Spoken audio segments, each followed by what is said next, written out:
Allahu Allahu Allahu Allah Allahu Allah. Assalamualaikum warahmatullahi wabarakatuh. Innal hamdalillah salatu wa salaman ala Rasulillah wa ala alihi wa sahbihi wa mawalah. Asyhadu an la ilaha illallah wahdahu la syarikalah wa asyhadu anna sayyidana Muhammadan abduhu wa rasuluh la nabiyya ba'da amma ba'du. Tunggu sekalian, Bapak Ibu sidang jamaah yang dimuliakan Allah Subhanahu wa taala, guru-guru kami, orang tua kami yang kami muliakan. Baiklah, pada malam ini kita lanjutkan kajian tafsir masih di surah An-Nisa. Kita awali dengan ayat yang ke-111 yang tadi sebahagiannya sudah dibaca oleh guru kita Tengku Juwarsa. A'udzu billahi minasyaitonir rajim. Bismillahirrahmanirrahim. Wa may yaksib isman fa innama yaksibuhu ala nafsihi wa kana Allahu aliman hakima. Siapa saja yang melakukan satu perbuatan dosa, fa innama yaksibuhu ala nafsih, maka sesungguhnya perbuatan dosa itu kembali kepada dirinya dan tidak menjadi mudarat kepada orang lain. Wa kana Allahu aliman hakima, dan adalah Allah Subhanahu wa taala itu Maha mengetahui lagi Maha bijaksana pada segala perbuatannya itu. Jadi Bapak Ibu sekalian, sebagaimana pada ayat yang lain yang sudah sering saya bacakan di sini, in ahsantum ahsantum li anfusikum wa in asatum falaha. Jika kamu berbuat baik, maka kebaikan itu kembali untuk dirimu. Dan jika kamu berbuat buruk, maka keburukan itu juga kembali kepada dirimu. Jadi kebaikan dan kejahatan yang dilakukan oleh hamba ini tidak kembali kepada Allah, tapi kembali kepada diri hamba itu sendiri. Sehingga satu hadis, saya pernah mengatakan hadis di sini pada hari Jumat, andai kata awal kamu dan akhir kamu, jin kamu, manusia kamu berkumpul pada satu lapangan, tujuannya adalah untuk beribadah kepada Allah Subhanahu wa taala, tidak ada seorang pun yang ingkar, yang maksiat kepada Allah. Namun Allah tidak lebih di segi ketuhanannya. Allah tidak lebih dengan sebab ibadahnya hamba, tidak satu pun yang maksud kepada Allah, mulai daripada awal kejadian manusia hingga akhir kejadian manusia. Allah tetap sebagai Tuhan. Sebaliknya, andai kata awal kamu, akhir kamu, jin kamu, manusia kamu juga berkumpul pada satu lapangan untuk bermaksiat kepada Allah Subhanahu wa taala dengan berbagai macam bentuk maksiat, Allah tidak akan kurang di segi ketuhanannya. Allah tetap sebagai Tuhan walaupun semua kita bermaksiat kepada Allah Subhanahu wa taala. Makanya dalam ayat 111 An-Nisa sini Allah menerangkan, wa may yaksib isman Fa innama yaksibu ala nafsih. Siapa saja yang melakukan satu perbuatan dosa dengan berbagai macam bentuk dosa, maka sesungguhnya itu usahanya itu kembali kepada dirinya, tidak kepada yang lain. Dan Allah Maha mengetahui lagi Maha menghakimi atas segala perbuatannya itu.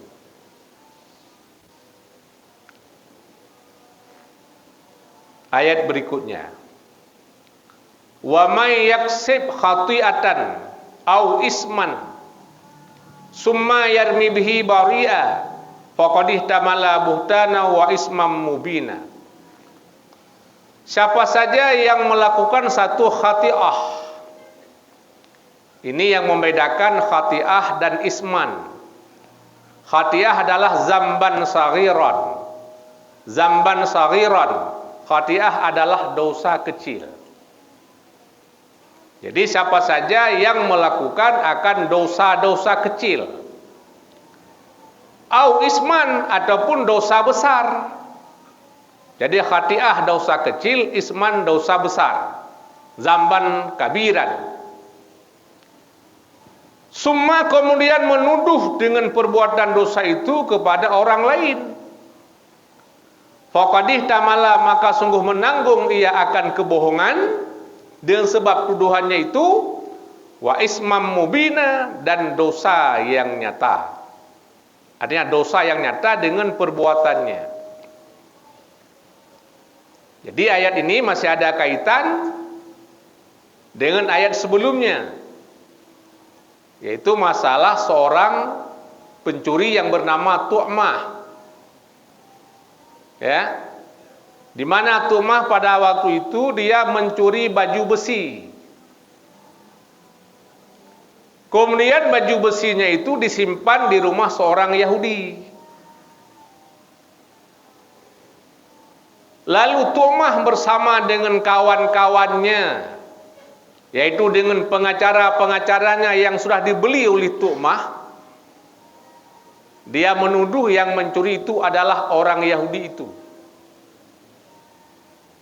Lalu mereka melapor kepada baginda Nabi sallallahu alaihi wasallam.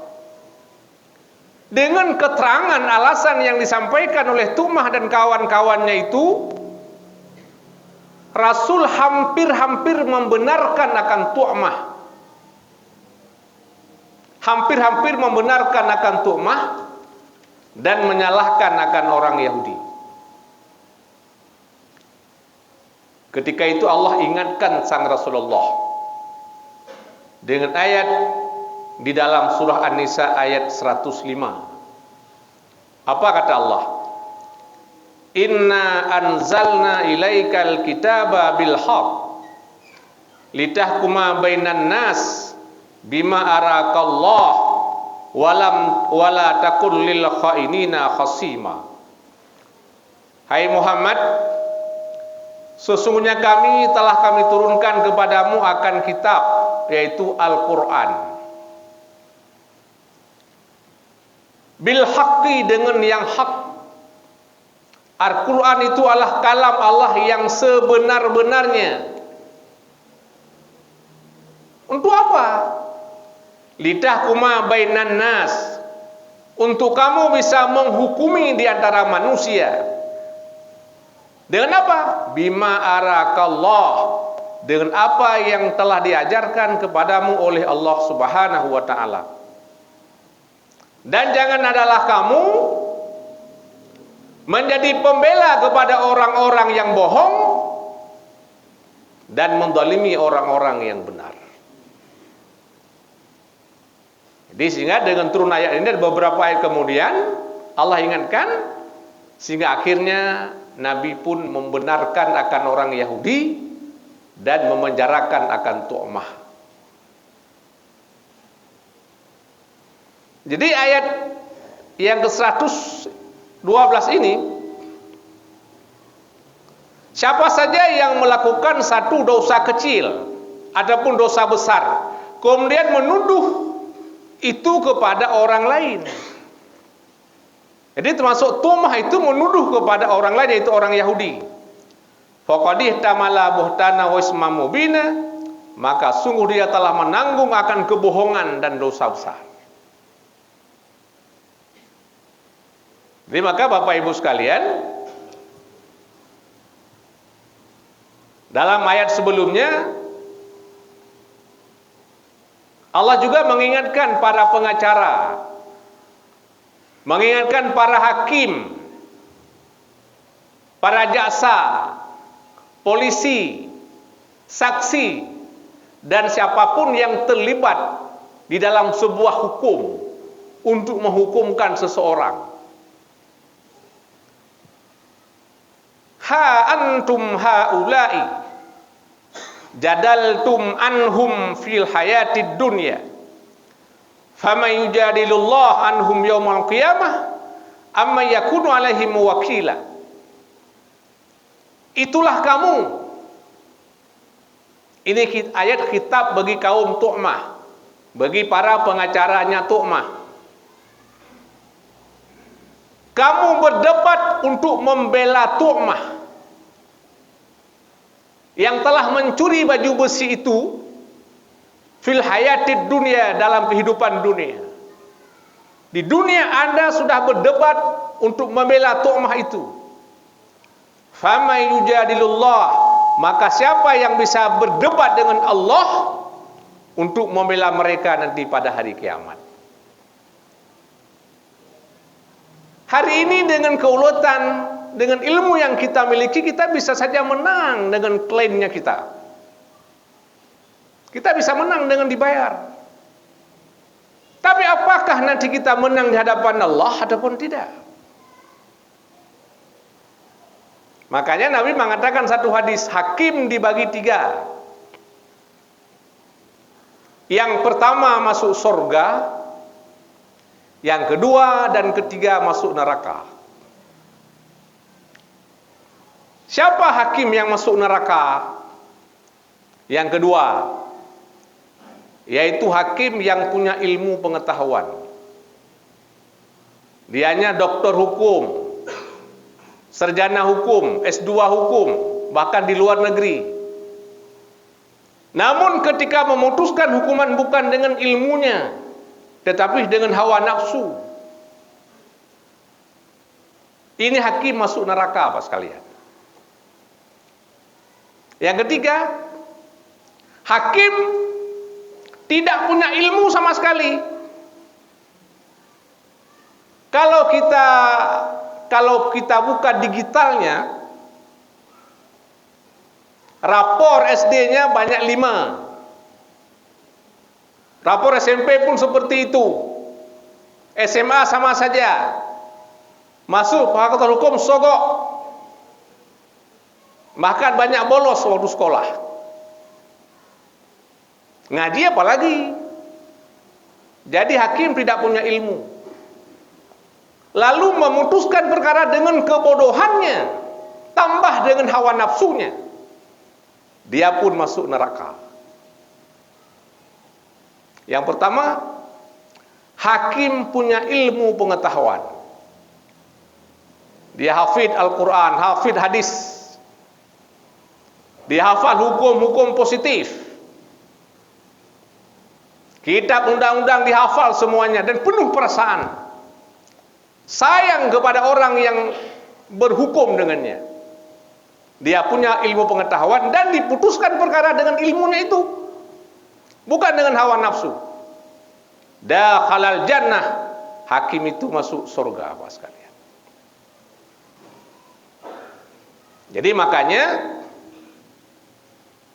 ketika kita berbuat dosa, melemparkan kepada orang lain dosanya kita itu, faqad ihtamala buhtana wa isman mubina, maka sungguh kita tanggung akan kebohongan dan dosa yang nyata. Walaula fadlullahi 'alaika wa rahmatuh lahammat taifatum minhum ayyudilluka. Andai kata tidak ada karunia Allah kepadamu wahai Muhammad dan rahmatnya Allah, bil asimati, dengan sebab kamu terpelihara. Jadi ada kurnia Allah, dan ada rahmat Allah kepada Nabi Muhammad sehingga beliau bisa terpelihara daripada hal-hal yang tidak benar, la hammat ta'ifatum minhum, sungguh bercita-cita oleh satu kelompok daripada mereka itu. Siapa itu? Min qaumi Tu'mah, daripada para pengacara Tu'mah tadi. Ayyudilluka, untuk menyesatkan kamu, untuk menyesatkan kamu daripada memutuskan hukum dengan yang benar, bitalbisihim alaika, dengan sebab apa yang kamu ketahui. Jadi cita-cita mereka untuk menyesatkan Rasulullah. Nabi Muhammad pada waktu itu hakim tunggal, Bapak Ibu sekalian, hakim tunggal. Tapi juga Nabi menerima para pengacara-pengacara itu. Mereka ingin mengelabui sang Rasul. Hampir-hampir Nabi memenangkan akan Tu'mah pada waktu itu. Tapi karena ada kurnia Allah, karena ada rahmat Allah, maka Nabi bisa terpelihara daripadanya. Wa ma yudilluna illa anfusahum wa ma yadurruka min syai'in. Dan mereka tak mampu menyesatkan akan engkau wahai Muhammad kecuali akan diri mereka. Jadi mereka hanya menipu diri mereka sendiri. Wa ma yadurrunaka min syai'in, dan tidak mampu memberi mudarat kepadamu daripada sesuatu. Kenapa? Mereka tidak dapat menyesatkan engkau wahai Muhammad, dan mereka menyesatkan akan diri mereka sendiri, sehingga Nabi sedikit pun tak terganggu dengan ulah dan pikiran-pikiran mereka itu. Wa anzalallahu alaikal kitaba, dan Allah telah menurunkan kepadamu akan kitab Al-Quran, wal hikmata, dan hikmah, ma fihi minal ahkam, yaitu apa saja di dalamnya daripada segala hukum-hukum. Wa 'allamaka ma lam takun ta'lam, dan Allah mengajarkan kepadamu apa saja yang tidak kamu ketahui daripada segala hukum-hukum, wal ghaibi, dan yang gaib-gaib. Wa kana fadlullah 'alaika 'azima, dan adalah karunia Allah kepadamu itu maha besar. Bapak Ibu sekalian sidang jamaah yang dimuliakan Allah Subhanahu wa taala. Jadi Rasulullah pada waktu itu langsung dibimbing oleh Allah Subhanahu wa taala. Ya, langsung dibimbing oleh Nabi sallallahu alaihi wasallam. Makanya apapun yang dikatakan oleh Nabi, wa ma yantiqu anil hawa in huwa illa wahyu yuha.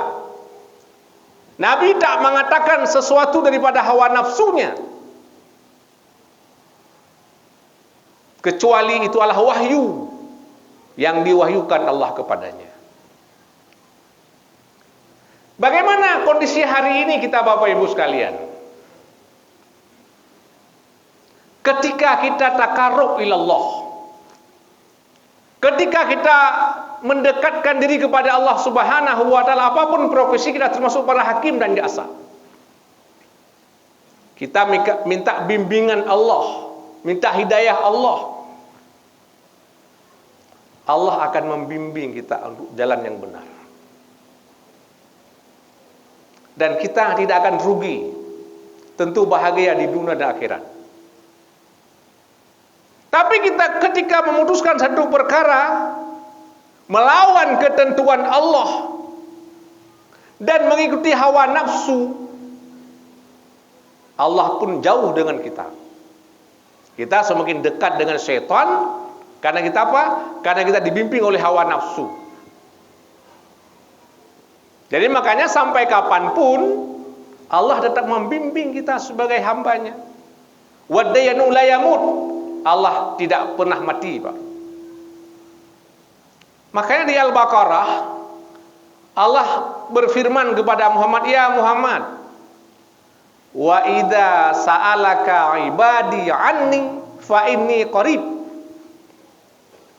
Hai Muhammad, apabila hambaku bertanya padamu tentang diriku, Maka jawablah, fa inni qarib, aku sangat-sangat dekat.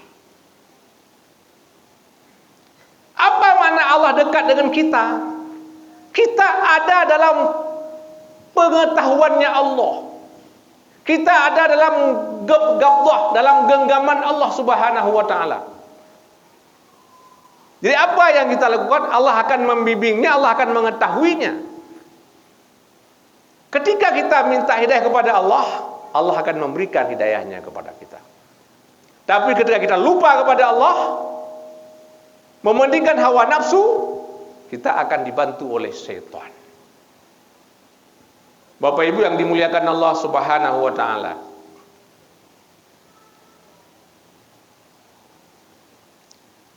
Saya rasa demikian, barangkali masih ada waktu untuk sesi tanya jawab.